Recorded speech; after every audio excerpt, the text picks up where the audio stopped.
Hello दोस्तों, स्वागत है आप सभी का हमारे YouTube चैनल में। दोस्तों, आज के वीडियो में गणित कक्षा 10 द्विघात समीकरणों के मूल बहुत ही आसान तरीके से कैसे निकाला जाता है, आज के वीडियो में बहुत ही बेहतरीन तरीके से दोस्तों जानेंगे। तो चलिए दोस्तों, अब हम स्टार्ट करते हैं। जैसे कि हमारा प्रश्न बोला गया है, गुणनखंड विधि से निम्न द्विघात समीकरणों के मूल ज्ञात कीजिए। तो दोस्तों, हमें क्या करना है, ये जो दोनों द्विघात समीकरण दिए गए हैं इनके मूल दोस्तों हमें ज्ञात करना है। मूल का मतलब दोस्तों यहाँ पे ये है कि दोस्तों यहाँ पे हमें x का मान ज्ञात करना है, वही दोस्तों इनके मूल होंगे इस द्विघात समीकरण के। जो x के मान हमको प्राप्त होंगे इन दोनों समीकरणों से, वही इनके दोस्तों मूल होंगे। तो दोस्तों, द्विघात समीकरण का दोस्तों मूल कैसे ज्ञात किया जाता है, तो दोस्तों हम लोग क्या करते हैं, सबसे पहले तो दोस्तों हम क्या करेंगे, जैसे कि हमारा ये क्वेश्चन दिया गया है 3x² - 2 कड़ी में 6x + 2। हम दोस्तों क्या करना है, हमें तीसरे पद का गुणा दोस्तों हमें प्रथम पद के गुणांक यानी कि 3 में करना है। तो दोस्तों 2 का गुणा जब आप 3 में करेंगे तो ये दोस्तों हो जाएगा आपका 2 तिहाई 6 हो जाएगा। ठीक है दोस्तों, इतना आपको कर देना है। उसके बाद दोस्तों क्या करना है, ये प्रथम पद को दोस्तों आप ऐसे ही लिख लीजिए माइनस, यहाँ पे दोस्तों हमें कड़ी में 6 लाना है। यहाँ पे दोस्तों मतलब दोस्तों हमें यहाँ पे 2 कड़ी में 6 यक्स दिया हुआ है। तो दोस्तों हमें क्या, हमने दोस्तों पहले क्या किया कि 2 का गुणा हमने 3 में किया, 6 आ गया। अब दोस्तों यहाँ पे दोस्तों अब हमें 6 को ऐसे दो भागों में तोड़ना है जिनको जोड़ने घटाने पे 2 कड़ी में 6 आ जाए, क्योंकि दोस्तों द्विघात समीकरण का गुणनखंड को करने का दोस्तों नियम ही यही होता है कि तीसरे पद का गुणा प्रथम पद के गुणांक यानी कि 3 में करेंगे। जो भी आएगा दोस्तों इसको दोस्तों आपको ऐसे 2 खंडों में बांटना होता है जिनको जोड़ने या घटाने पर मध्य पद यानी कि 2 कड़ी में 6 प्राप्त हो जाए।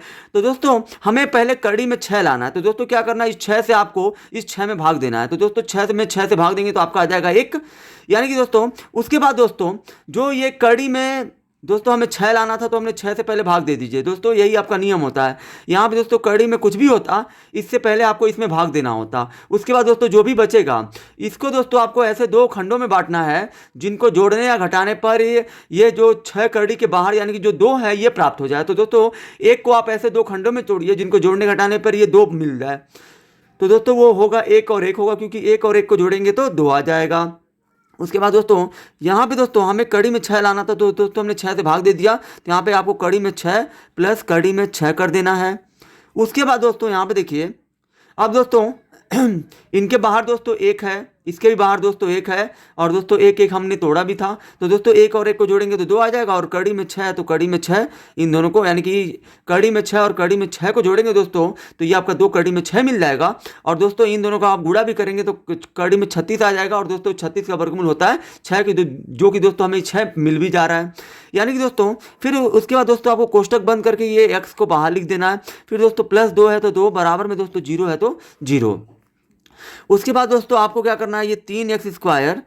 अब दोस्तों कोष्टक को आपको तोड़ना है। दोस्तों यहाँ पे माइनस है तो माइनस करिए, कड़ी में 6 है तो कड़ी में 6, ये x है दोस्तों कोष्टक के बाहर है पूरे कोष्टक के। तो दोस्तों ये x है इन दोनों के लिए। तो पहले हम क्या करते हैं, इस x को इसको दे देते हैं। फिर दोस्तों माइनस प्लस हो जाएगा माइनस, फिर दोस्तों कड़ी में 6 तो कड़ी में 6, उसके बाद दोस्तों x ले लीजिए, प्लस दोस्तों 2 है तो 2 बराबर 0।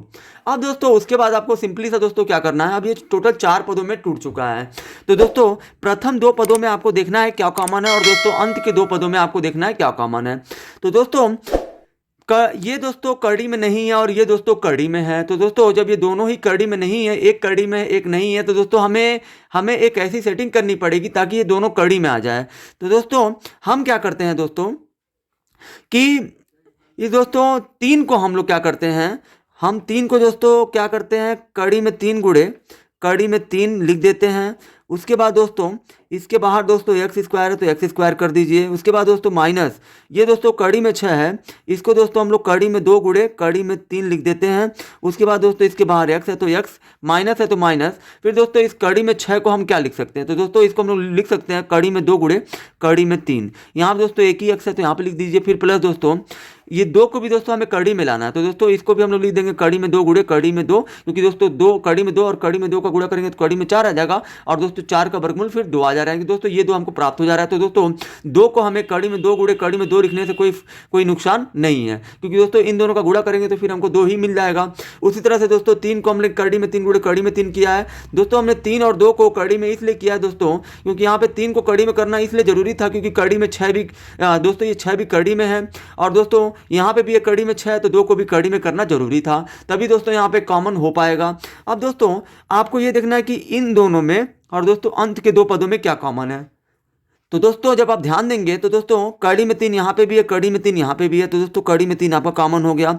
उसके बाद दोस्तों यहाँ पे एक्स स्क्वायर है, यहाँ पे एक एक्स है, यानी कि एक्स की घात 1 है, तो दोस्तों जो छोटा होता है वही कॉमन लिया जाता है। तो दोस्तों हम लोग क्या करेंगे, एक्स कॉमन लेंगे। तो दोस्तों जब हमने कड़ी में 3 कॉमन लिया है, कड़ी में 3 कॉमन लिया है और दोस्तों एक्स भी कॉमन लिया है, तो दोस्तों इन दोनों में से एक कड़ी बाहर चला गया तो बचा कड़ी में 3 और दोस्तों एक्स स्क्वायर 1 लिया गया तो एक बचा माइनस। फिर दोस्तों यहाँ पे ये कड़ी में 3 बाहर लिया गया और एक्स बाहर लिया गया, दोस्तों बचा आपका कड़ी में 2। उसके बाद दोस्तों माइनस कर दीजिए। उसके बाद दोस्तों इन दोनों में आपको देखना है क्या कॉमन है, तो कड़ी में 2 यहाँ पे भी, कड़ी में 2 यहाँ पे, तो कड़ी में 2 यहाँ पे कॉमन हो जाएगा।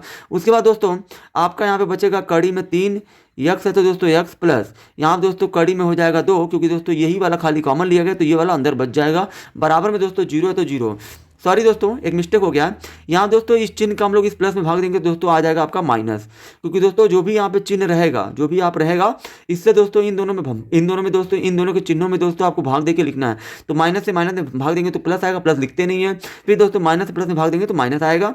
ठीक है दोस्तों। उसके बाद दोस्तों गुणनखंड का दोस्तों जांचने का नियम दोस्तों ये होता है कि दोस्तों ये दोनों कड़ी आपका बराबर होना चाहिए, जो इसमें है वही इसमें होना चाहिए।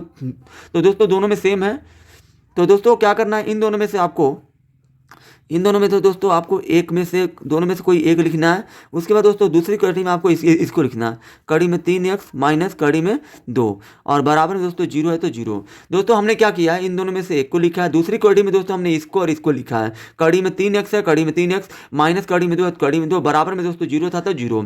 अब दोस्तों यहाँ पे आप ध्यान देंगे कि दोस्तों ये दोनों सेम है और दोस्तों दोनों एक बराबर है, तो इनको हम लोग लिख देंगे कड़ी में 3x माइनस कड़ी में 2 और दोस्तों ये लोग दोनों सेम है तो दोस्तों यहाँ पे 2 कर दीजिए घात। ठीक है दोस्तों, दोनों दोस्तों बराबर है इसलिए दोनों की घातों को जोड़ लिया गया है। उसके बाद दोस्तों यहाँ पे ये कड़ी में 3x माइनस कड़ी में 2 बराबर में दोस्तों ये स्क्वायर को भेज दीजिए 0 के बाद तो 0 हो जाएगा। अब दोस्तों क्योंकि हमें x का मान प्राप्त करना है तो दोस्तों इसलिए हम ये सब प्रक्रिया कर रहे हैं। उसके बाद दोस्तों ये कड़ी में 3x को इधर ही छोड़ दीजिए। उसके बाद दोस्तों माइनस कड़ी में 2 को भेज दीजिए यहाँ पे तो हो जाएगा प्लस कड़ी में 2 और दोस्तों हमें x का मान चाहिए तो x बराबर ये कड़ी में 2 और दोस्तों ये कड़ी में 3 x के साथ गुणा के रूप में है तो दोस्तों ये जाएगा तो हो जाएगा बटे कड़ी में 3। अब दोस्तों दोनों के ऊपर कड़ी है तो इसको हम लोग लिख देंगे कड़ी में 2/3, यानी कि दोस्तों x का मान आपका हो जाएगा कड़ी में 2/3, यानी कि दोस्तों यही हमारा इस समीकरण का मूल होगा। आई होप कि दोस्तों आप सभी को ये वीडियो बहुत ही ज़्यादा पसंद आई होगी। अगर आप हमारे चैनल पर नए हैं तो हमारे चैनल को सब्सक्राइब जरूर करें।